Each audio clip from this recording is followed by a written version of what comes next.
Hello everyone, welcome back to the channel. First of all, a very happy new year to all of you from my side. I hope that in this new year, all of your dreams and aspirations come true, and may God bless you all with good health and prosperity. So, as you can see, आज का जो topic है वो है dual nature of matter. But video को start करने से पहले आई वुड लाइक टू से कि जिन्होंने अभी तक मेरे चैनल को सब्सक्राइब नहीं किया है, please subscribe to my channel और वीडियो को प्लीज़ एंड तक देखिए because I have elaborated this topic. I have try to put whatever I can in this one single video. So चलिए video को start करते हैं. First of all, ये जो टॉपिक है, ये जो कॉन्सेप्ट है dual nature of matter, this was proposed by French physicist Louis Victor de Broglie in the year 1924. और जिस कॉन्सेप्ट पे हमारा dual nature of matter base था वो था the material particles in motion should display wave like properties, which basically means that whenever a matter particle is in motion, it should also show some wave properties along with the particle nature. So this particular hypothesis was developed on two concepts. जो सबसे पहला concept base किया गया था वो था Einstein's mass energy relationship. ये जो इक्वेशन है वो आइंस्टाइन्स मास एनर्जी इक्वेशन है, that is E is equals to mc square, which basically means कि the energy possessed by the particle is related to the matter or the mass possessed by the body, and that is why there is an equivalence between mass and energy. जो second concept जिसको base करके dual nature of matter develop किया गया था वो था nature loves symmetry.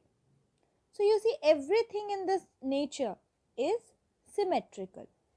कहने का मतलब ये है कि हर एक चीज़ हमारा पैर में आता है.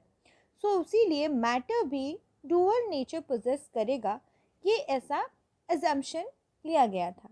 तो जैसे कि हमारे पार्टिकल्स हैं, electrons, protons, neutrons and many more, they should not only behave like mass points but they should also exhibit wave nature whenever they are in motion. So ये जो दो थ्योरीज हैं इसी को बेस करके हमारा dual nature of matter का wave equation develop किया गया था. Now coming to the derivation of de Broglie wave equation. पहले आप देख सकते हैं कि यहाँ पे मैंने दो इक्वेशंस का यूज़ किया है इस डेरिवेशन को करने के लिए. सो जो पहला इक्वेशन है वो है E is equals to h nu, which basically is derived from the Planck's quantum theory.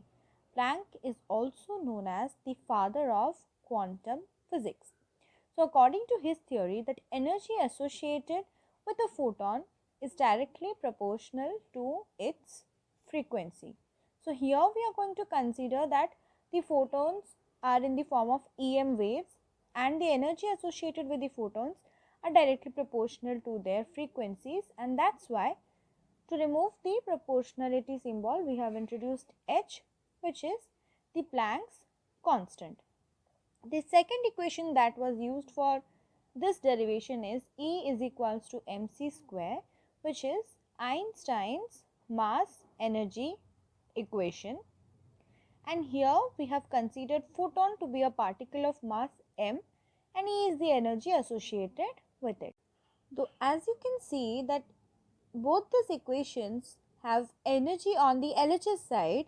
So इन दोनों equations को जब हम compare करेंगे we can write h nu is equals to mc square. तो यहाँ पे मैंने थोड़ा rearrangement और substitution किया हुआ है. So first जो है ये substitution है because we know that the product of the wavelength and frequency gives us the velocity of light.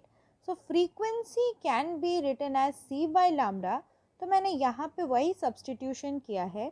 So H nu को रिप्लेस करके एच सी बाई लामडा लिखा है, which is equals to M C square. Now C दोनों sides में common है तो वो cancel हो जाएगा और हमें चाहिए लामडा का इक्वेशन, इसीलिए मैंने रीअरेंज किया है और मुझे ये फाइनल इक्वेशन मिला है, that is lambda is equals to H by M C, that is equals to H by P.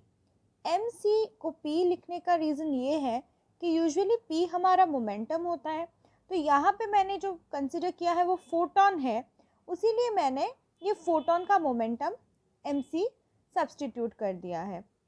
और अगर कोई पार्टिकल मैं ले रही हूँ जिसका वेलोसिटी v है, तो उसके साथ जो हमारा इक्वेशन एसोसिएटेड होगा वो होगा lambda is equals to H by P, और मोमेंटम का जो वैल्यू होगा वो होगा एम वी। तो ये था डी ब्रॉगली वेवलेंथ का equation. Now, after the derivation of that particular equation, let us see what are the important points that we need to know regarding this equation. ये जो equation है lambda is equals to h by p, we can directly see that lambda is inversely proportional to p. उसीलिए यहाँ पे हमारा h जो है Planck's constant है inversely proportionality और प्रोपोर्शनलिटी को रिमूव करने के लिए। सो ये डायरेक्टली इक्वेशन देख के ही पता चल जा रहा है कि lambda is inversely proportional to 1 by P. जो हमारा सेकेंड पॉइंट है that is if v is equals to 0 then lambda is equals to infinity. यहाँ पे आप देख सकते हैं कि अगर वेलोसिटी 0 होगा, क्योंकि मास ऑफ एन ऑब्जेक्ट को हम कभी भी 0 नहीं ले सकते, तो अगर वेलोसिटी 0 है ओबियसली हमारा जो लैम्डा का वैल्यू है वो इन्फिनिटी हो जाएगा। तो इससे जो हमें पता चल रहा है कि हमारा जो डी ब्रॉगली वेव इक्वेशन है it can only be associated with moving particles. तो थर्ड पॉइंट है वो यहाँ पे मेंशन है कि particles associated with D Broglie wave need not have a charge. तो हम अनचार्ज्ड पार्टिकल्स के साथ डी ब्रॉगली वेव इक्वेशन को एसोसिएट कर सकते हैं। और बिकॉज हम अनचार्ज्ड पार्टिकल्स ले रहे हैं, de Broglie waves can not be electromagnetic in nature. और जो लास्ट पॉइंट है जो याद रखना बहुत ज़रूरी है कि D Broglie wavelength can not be associated with macroscopic objects, क्योंकि हमारा जो मास है वो डिनोमिनेटर में है, और अगर मास बहुत ज़्यादा हो जाएगा तो हमारा जो वेवलेंथ है वो इन्फिनाइटली स्मॉल हो जाएगा। तो हम यहाँ पे डी ब्रॉगली वेवलेंथ को मैक्रोस्कोपिक ऑब्जेक्ट्स के साथ एसोसिएट नहीं कर सकते। सो डेरिवेशंस और इम्पॉर्टेंट पॉइंट्स के बाद I found this numerical which is a little bit tricky that I thought I should share with you all. So चलिए इस न्यूमेरिकल को हम सॉल्व करते हैं। यहाँ पे जो है इस क्वेश्चन में हमें D Broglie wavelength find out करने के लिए कहा गया है associated with an electron and the electron is accelerated through a potential difference of 100 volts.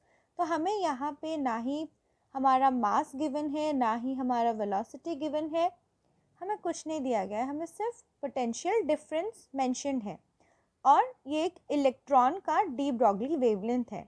तो यहाँ पे मैं एक फॉर्मूला बताना चाहूँगी that is lambda equals to 1.227 divided by root over of V, और ये जो v है वो है पोटेंशियल डिफरेंस। इस फार्मूला को यूज़ करके हम इस टाइप के क्वेश्चंस को सॉल्व कर सकते हैं, क्योंकि हमें यहाँ पे ऑलरेडी पोटेंशियल डिफरेंस गिवन है।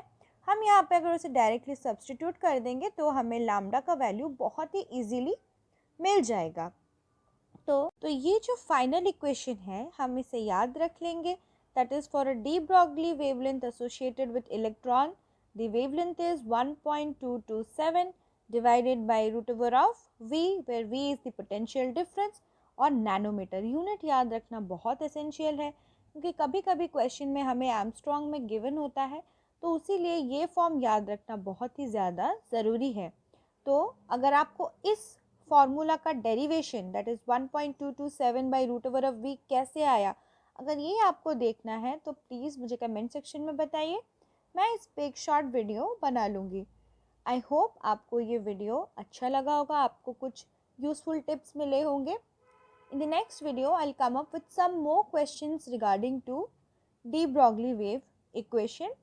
Till then, stay safe, stay blessed, and thank you for watching.